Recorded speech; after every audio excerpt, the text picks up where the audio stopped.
Okay, welcome to... Oh, excuse me.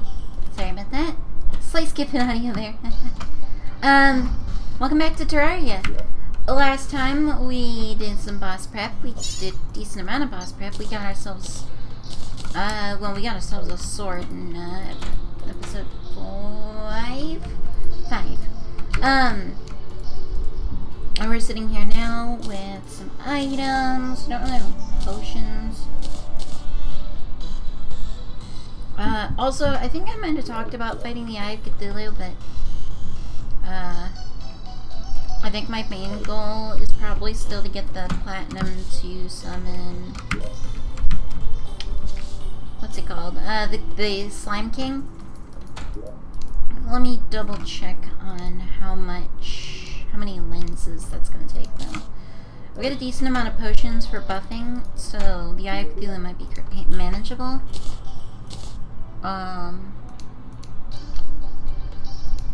Suspicious looking eye requires 6. Oh, excuse me. So, we can't quite manage that yet, but soon we will be able to.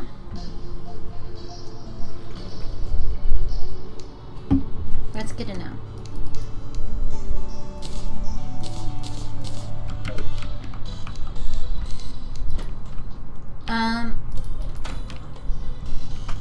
So I could form our eyeballs, but honestly, we're just gonna go back down into the depths. We're gonna try to get more platinum. Here's hoping.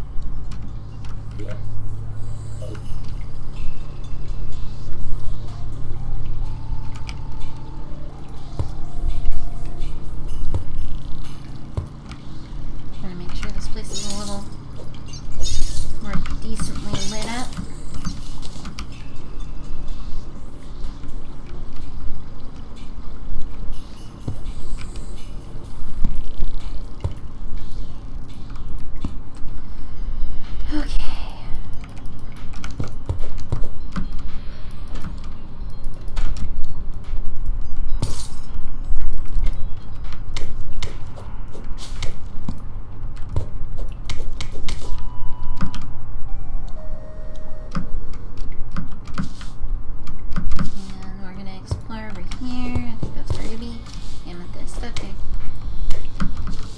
Purple and red look similar in this lighting. Shush. Before you even... Yeah, I'm just gonna, like, preemptively shush now.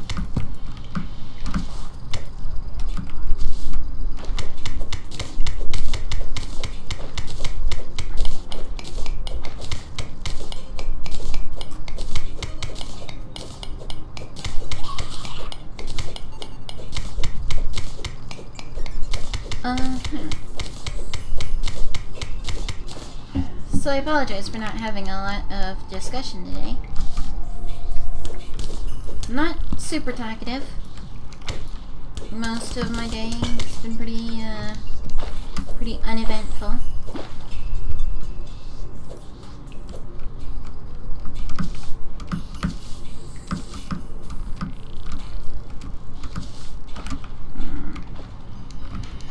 Hopefully we can get a grappling hook soon.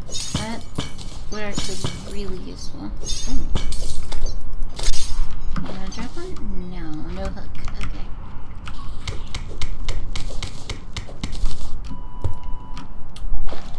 Why do fish have to be so rude as to not drop things that are valuable to?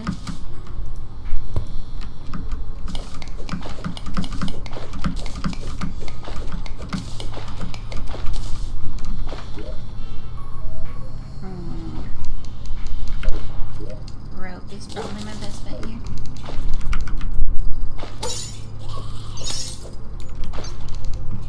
Bats are a pain. But bats are adorable. Like, seriously? They're just so nice with wings. And mice are adorable. Rats can be pretty cute too, actually. Snakes, also quite cute.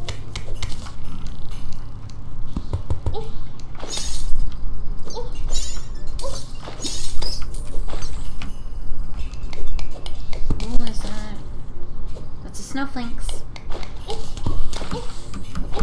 Douchebag. Nope.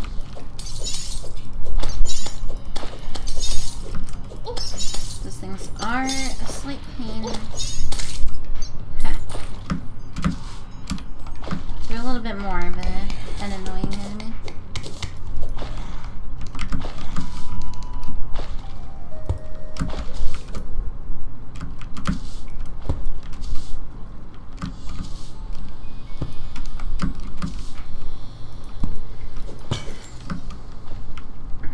If I'm not mistaken, snowflakes just jump at you and then throw snowballs.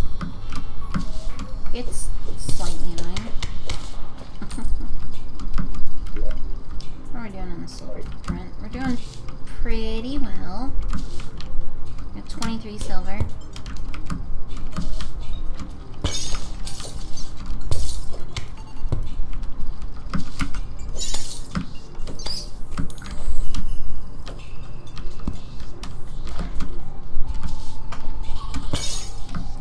Just so relaxing. Like, Redigit did a good job there. It's really fun though, too. Got ourselves a boomerang statue and then another ice blade, which is quick, so this will be a little bit better actually.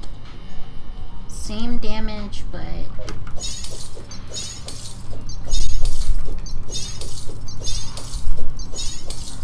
okay, cool. So we're swinging a little bit faster. Good, good.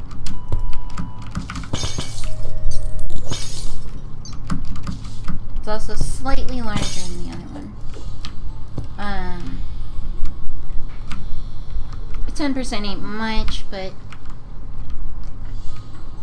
it's important to, you know, make sure that your weapon actually hits a large amount of enemies.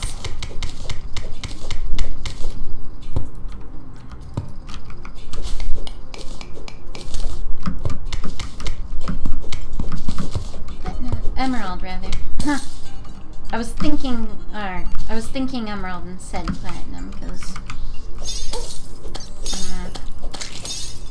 I'm kind of dumb sometimes.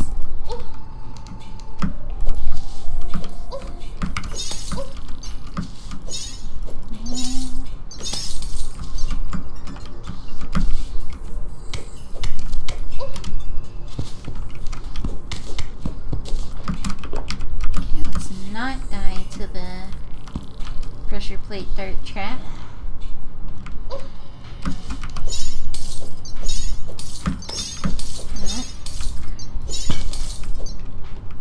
More crimtane we can't collect, which is a shame, but ooh, the queen statue. Just to note, there is a system in this game that's similar to like Minecraft's Redstone, where you can wire things and create basic circuitry.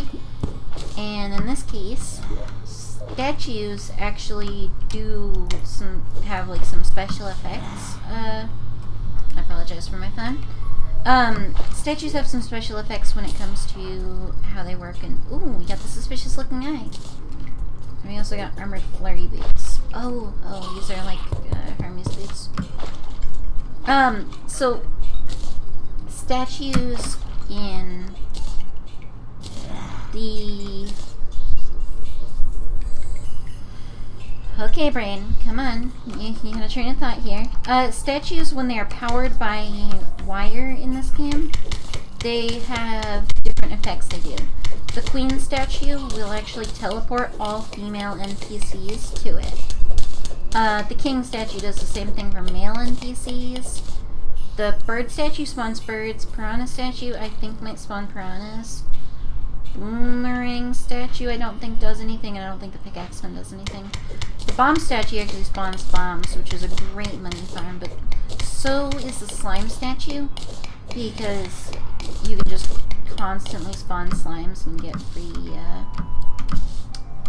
free slime, which you can then sell for 1 copper per piece of slime.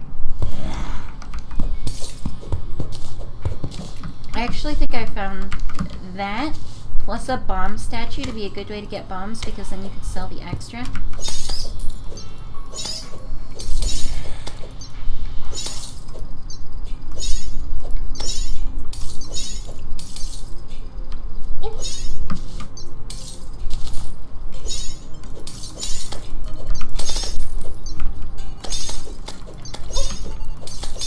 You know, you used to have to use a hammer in order to mine heart crystals and other furniture pieces on the ground. I almost missed that because it was kind of nice to have something that you couldn't get to and you had to like figure out what was up with it. But at the same time, it's kind of a vital piece of progression, and it's nice that you can just pick it up like anything else.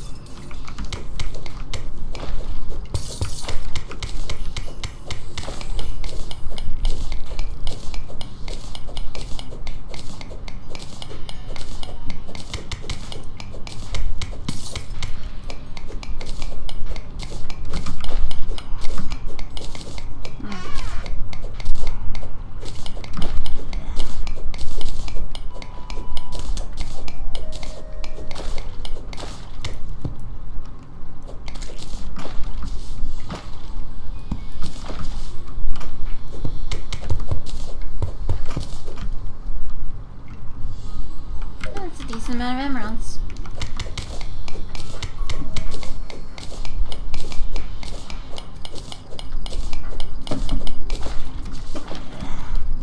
Oh, please excuse my hiccups. Also, behemoths. I think we've had one named Behemoths already. It's the same dude, probably, I guess.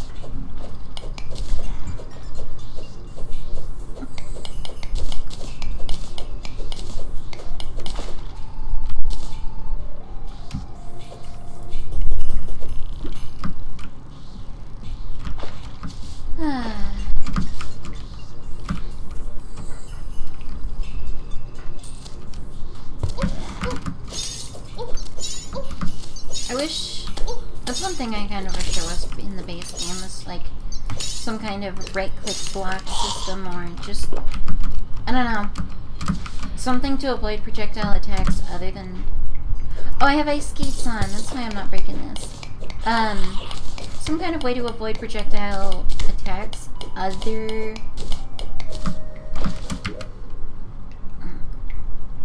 yeah, okay, that's ice skates and armored flurry boots. Check this out. Gotta go fast. Words. I was saying some words.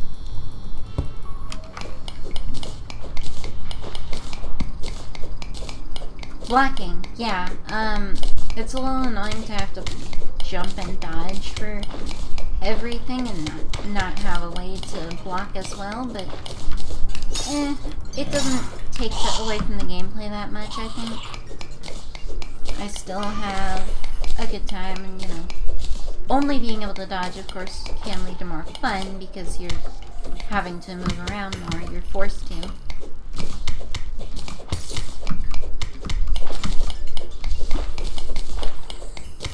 So it's a bit of a, like, I see why this game mechanic is this way.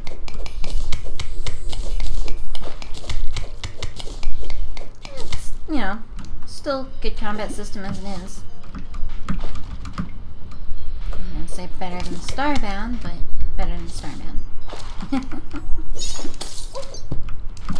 That's it, Starbound comes out early access soon. We'll have to see what they did to improve it. I don't have the highest hopes, to be honest.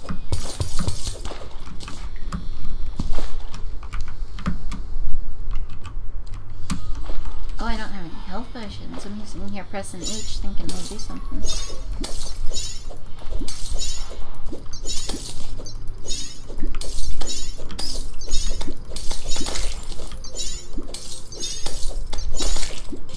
Okay.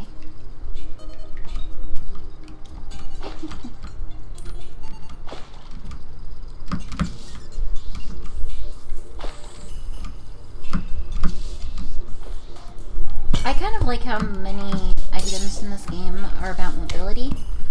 Like, there's a lot of stuff that's, you have, you know, X, Y, or Z stats, but there's also a very large amount of items, like, that influence mobility. Oh, that's what poisoned me.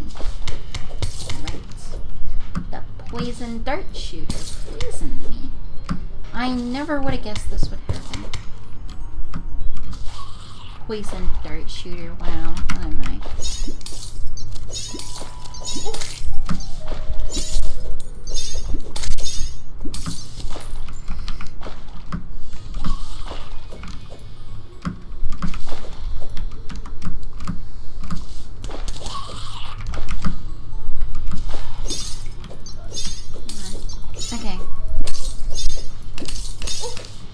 Oh, shoot, there's one down here. Jeez.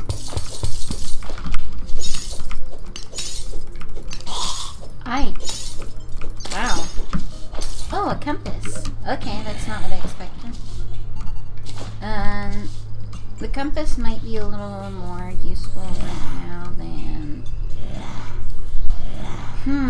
Actually, all our items are really good. I'm gonna go for... Actually, I think the compass works anywhere in your inventory. It's equipable as a trinket to take up less space, but not necessary. So... yeah, displays your horizontal position, so now we know we're approaching, you know, sort of 0.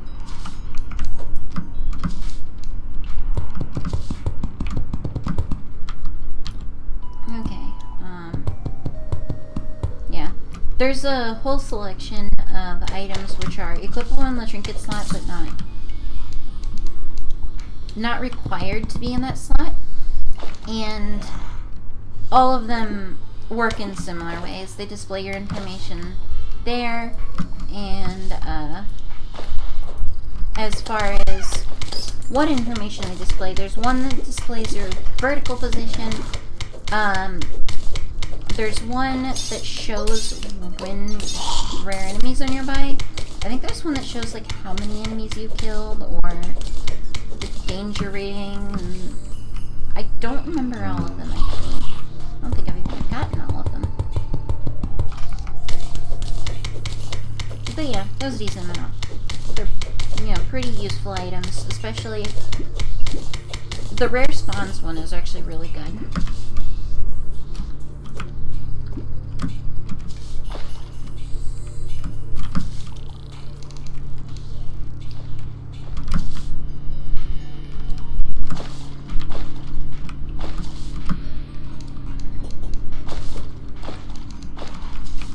So I guess if I can't get enough stuff to spawn the king slime. Oh, jeez. Oh man, it's taking me this long to misplace the rope. If I can't get enough stuff to spawn the king slime by next episode, then I think we're just gonna go ahead and have our Cthulhu fight. Or Eye of Cthulhu fight, rather. I think we'll handle it pretty well. It's been a little while since I fought him, but he's not too hard. He's incredibly hard in expert mode, though. Which, by the way, yeah, this game has a whole separate difficulty mode. It's kind of funny. I think I mentioned this already. But there's... oh. Well, we can get back down there quickly. They're basically when they released the Wall of Flesh enemy, they you know, released hard mode, which was their after you've beaten the game, this is your next step, you go do this. And then you had a whole set of bosses that were rehashes on the first 3 bosses. At the time there was no Crimson and therefore no Brain of Cthulhu. However, then in the patch that added the final boss to the game, yeah, they've kind of done that a lot. In that patch, they also added, what's it called? They added expert mode, which is selectable upon world creation rather than upon completing specific goals.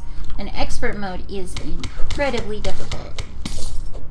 It took me a long time to make progress.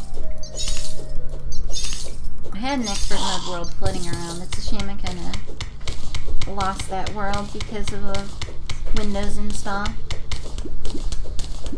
Thank goodness they now do saving to Steam Cloud, which was added in the same update, but it also happened to crash your game in the same update. So at the time I had to drop it. Ooh, our game is running a little choppy. I do apologize for that.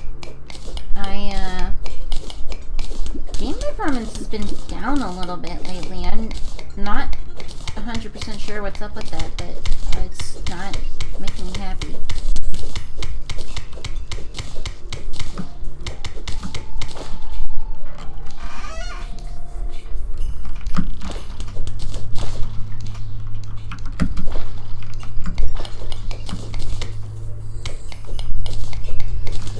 We'll collect all this tungsten ore just because it's useful, and then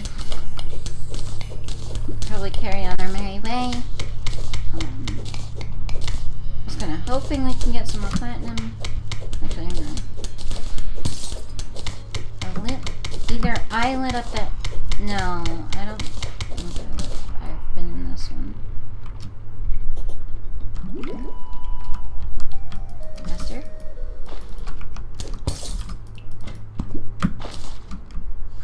Okay, that was close. I have been in this one, but I didn't loot the chest. The chest itself is, of course, very important for our purposes of loot collecting and storage and all that sort of thing. Also, this is platinum, which is exactly what we want, and we have no inventory space for it. That didn't go as planned.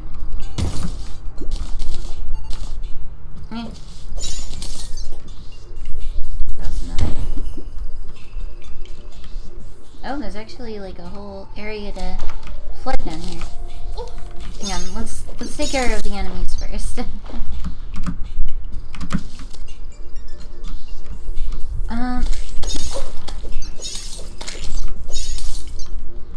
I've been holding spacebar, I'm wondering why I'm flying around.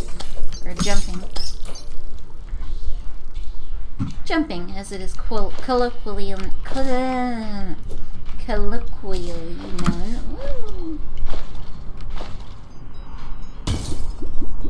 We almost had a bad day there. Oh, another life crystal. Yeah, I kind of forgot I could use those. Whoops. That'll help. But hey, we're getting enough platinum that now we can make the platinum crown, and by next episode we should be fighting our dear friend the Slime King. I might just do a 2-for-1 and actually fight the Slime King and then the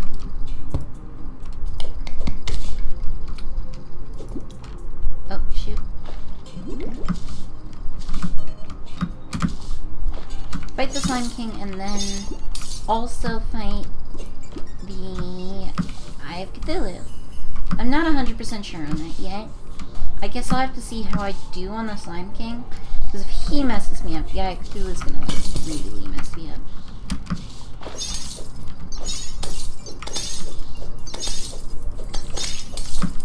Brick nerd.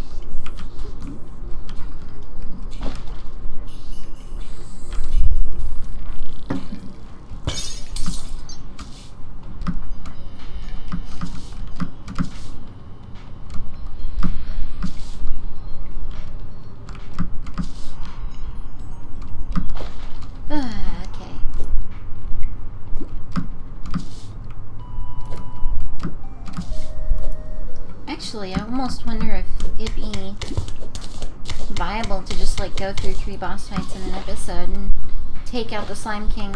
And the Slime King was originally actually considered a mini boss. He's really viable as a regular boss in expert mode because one of his items that I think is an expert exclusive drop, but otherwise is just really good. It's amazing in expert mode because everything takes less damage and deals more.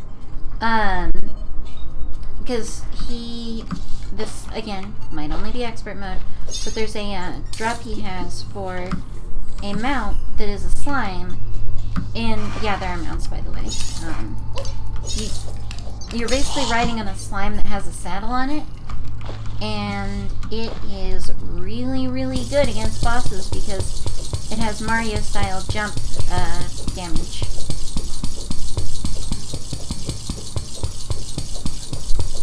Also, this is exactly what, like, having a drill or other late game,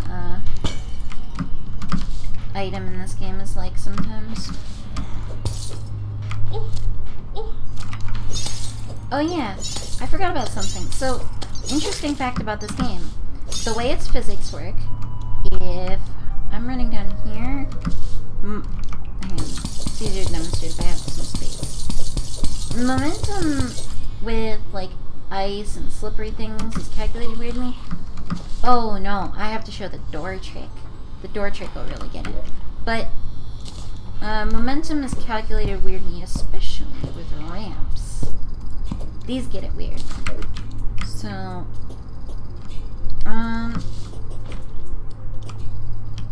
actually, it looks like it's not doing it right. It is doing it right in that it's not doing the weird buggy thing where basically it'll just fling you down ramps. It gets really silly.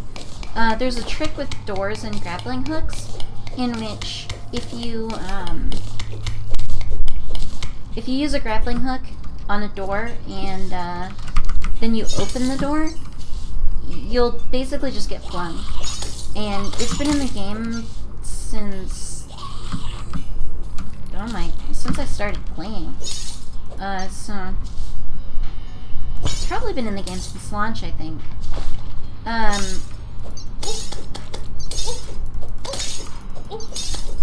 But yeah, it just leads to some silly times.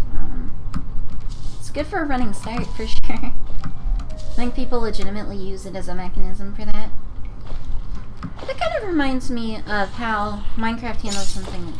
This is kind of a thing that happens sometimes in Minecraft that's interested me. So, Minecraft has redstone, which is like, you know, their wiring and circuitry stuff that all relies on wires which have a state of off or on, and then torches which, when they are powered by a wire going into the block they're attached to, they will, a wire that is turned on, that is, they will turn off, but when they're turned on, they send a signal. It's a really, like, simplistic system, but it leads to some advanced and complicated machines. And in fact, some people have made, you know, fully functioning computers. It's pretty ridiculous what people have done. They're incredibly slow because of Minecraft, and its tick rate. But the important thing here is there are mechanisms that people have made with redstone that rely on bugs within Minecraft. And it's really weird. It's weird that that's so common, because then it actually gets handled pretty poorly in the community when a bug gets fixed. Like, there's some pretty major stuff when it comes to block update detectors. Basically, when a block updates in Minecraft, or no, there's a certain glitch where something is supposed to power a piston and won't, but when a block updates, it realizes it should be powering it and corrects the state.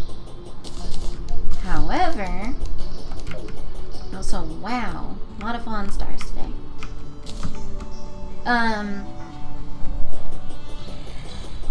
Basically though, with this little, you know, block update detection, they'd use that so the piston would push something that would trigger the redstone.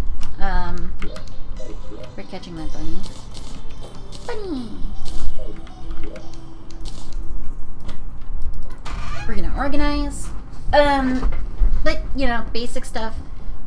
They would trigger devices based upon blocks updating, so if things should grow, and, like, if a plant grew, it would detect that. So you could detect, like, a plant was updated this number of times, it is now fully grown. That sort of thing. But if they fix that bug, like, so many things in Minecraft that people have made are now going to not work correctly. We're gonna need a statue chest separate. So it gets very interesting. Like, what should they be doing to handle this? Because is it their fault that people made their things that way? Not entirely. But is it also it is their fault that they made a bug. but they're kind of obligated to fix a bug. So it leads to some interesting game design questions and that sort of a thing.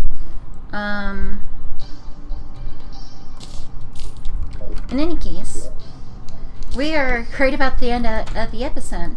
So, thank you for watching. I hope you've enjoyed.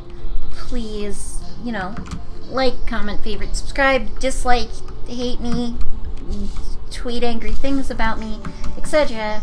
I'm GDC Extra Fidget, or just Alice, and I'm doing this video on behalf of the channel GDC Extra Life, a charity channel that raises money for Extra Life, the children's charity that raises money for the Children's Miracle Network and children's hospitals across the United States of America, as well as Canada. Those Canadians. If you'd like to donate or find any information you need about the charity, look at the links below. If you use our donation page, you will be directly supporting the Children's Hospital at Memorial University Medical Center in Savannah, Georgia. We chose one that was local to us, but otherwise, if you just like to support Extra Life, that's fine too, you know. Feel free. If you can't support it, that's absolutely fine. Feel free to spread the word about the stream, that sort of thing. Again, GDC Extra Fidget on Twitter, GDC Extra Life for our overall Twitter, and otherwise, you can find me, my personal rantings about video games and that sort of thing on Fidget98160 at, you know, on Twitter again. That's about it. You guys have a lovely evening or day. I need to stop saying evening specifically.